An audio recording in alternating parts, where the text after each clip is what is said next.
I'm Tad Flakey. I'm Lilibet Flakey. And this is Pointless Global News.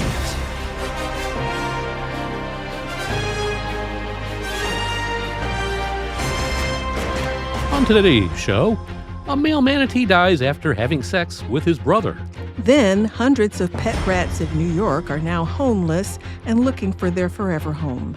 Next, the head of a Florida toilet cartel is caught, and now he's flushed with guilt. I'll get to the bottom of that story later. But first, Hugh the manatee, age 38, died unexpectedly back on April 29th at the Mote Marine Laboratory and Aquarium in Sarasota, Florida, which this week shed more light on the animal's passing, saying the injury was most likely the result of sex with his brother, Buffett. Mote insisted that Hugh's handlers never believed he was in any danger. On the day of Hugh's passing, Hugh and Buffett engaged in natural, yet increased mating behavior, observed and documented in manatees both in managed care and in the wild, the aquarium said in a statement. This was the first time such heightened mating behavior was witnessed between the two manatees. A necropsy performed by the Florida Fish and Wildlife Conservation Commission's Marine Mammal Pathology Lab. Whew, that was a long string of words there. Anyway, they found that the fatal wound was about 14.5 centimeters long and a tear in the ventral wall of his colon. Hugh and Buffett were both observed initiating and mutually seeking interactions from each other throughout the day, and there were no obvious signs of discomfort or distress, such as listing, crunching, or active avoidance that would have triggered a need for an intervention. Keepers didn't try to physically separate the manatees during sex, fearing that it would do them more harm. Following the direction of veterinarians, distraction rather than physical separation was chosen because separation has previously caused undue anxiety and negative effects in both manatees.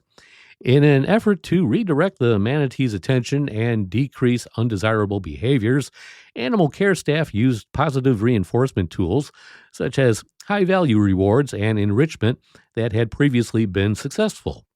Janessa Geltema, the assistant professor at the University of California Davis School of Veterinary Medicine, declined to second-guess the aquarium's actions. She said sex between male manatees, even brothers, is far from uncommon. They're not too meticulous about who their partners are. They just have this kind of sexual urge, and then they'll engage in activity with whomever seems to be in the area. And if that's a female, great. But if there are not enough females around, or if there are only males around, they may express that sexual behavior on whatever individual may be in the vicinity. And as generally solitary beings, manatees don't have a strong sense of family structure, leading to the encounter between the brothers Hugh and Buffett.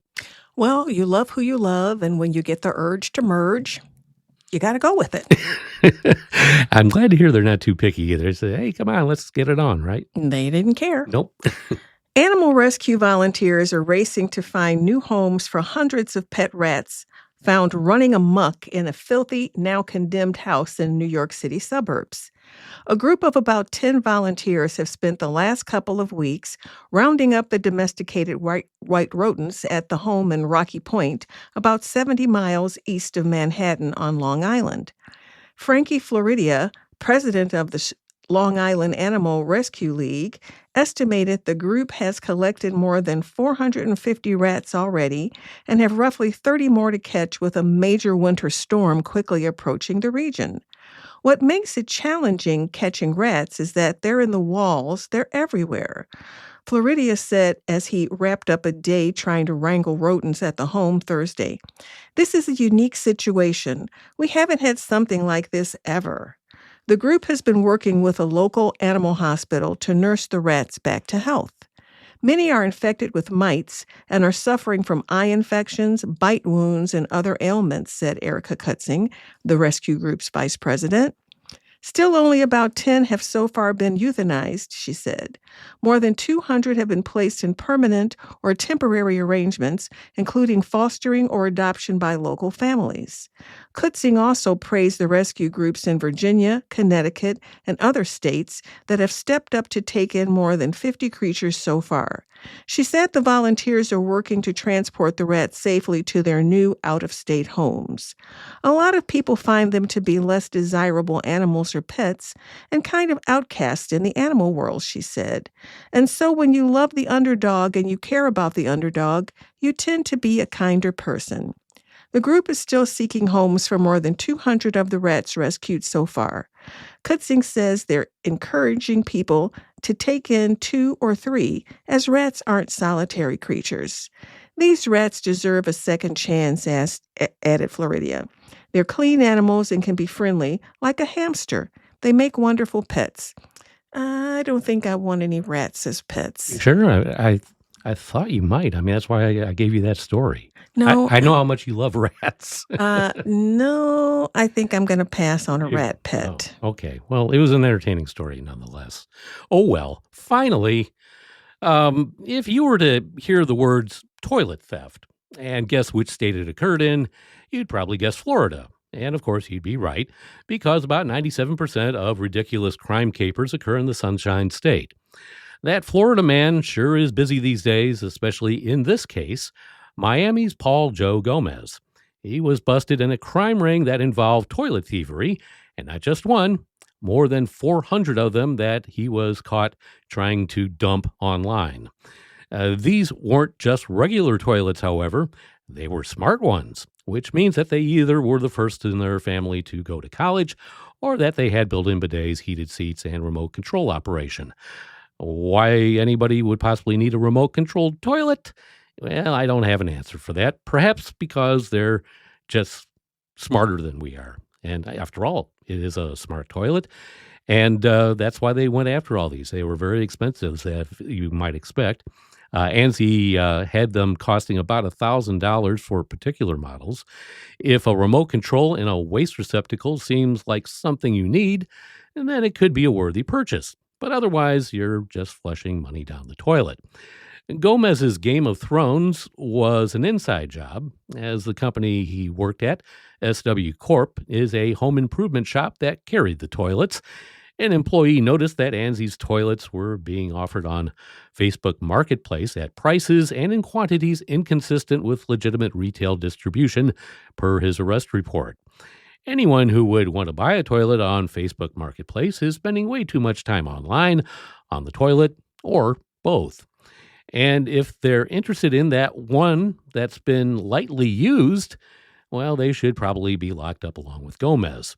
The employee posed as someone interested in purchasing the toilets from FB Marketplace, and when the woman he spoke to mentioned receiving a pallet of toilets, he was able to find out the date that they'd been delivered. After an internal audit, they noticed 400 were missing, with Gomez committing over $400,000 worth of latrine larceny. Another employee mentioned that Gomez often made special orders of toilets requiring immediate pickup, stating that no paperwork was required. That last part was the red flag that applied to both the thefts and, for that matter, anybody using a toilet. They also found video of Gomez moving pallets of toilets into moving trucks, which led authorities to arrest him. A search of his vehicle found legal pads with quantities, dollar amounts, and notations, including words such as toilets and water heaters.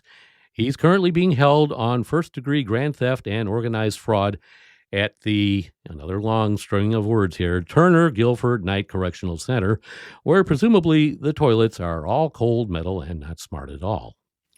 Well, Ted, the thing with a remote control toilet, it's not that you're really controlling it from a remote site. You've just got a remote in your hands that lets you access the different options on the toilet, like air dry or water. So Makes it easier to operate. it makes it easier to operate. There is a panel on the side, but you know it's easier if you just have a remote in your hand and you can do what you need it to do. When I was in Japan, the Toto, just in the airport, I wish I'd been able to to be out in the country. But the Toto toilets in the airport were just amazing. So I can understand the appeal for wanting a fancy toilet like that. Yeah, you obviously would have to wipe down that remote control pretty frequently. Yeah, we didn't have it. There weren't any in the airport. Let me just say that. Yeah, well, thank God for that. Well, that's going to be a wrap for another Pointless Global News. Be sure to follow us wherever you get your podcasts. We'll be taking a break for a couple of weeks, so our next podcast will drop on Wednesday, February 11th. Until then, I'm Tad Flakey. I'm Lilibet Flakey. Stay pointless, my friend.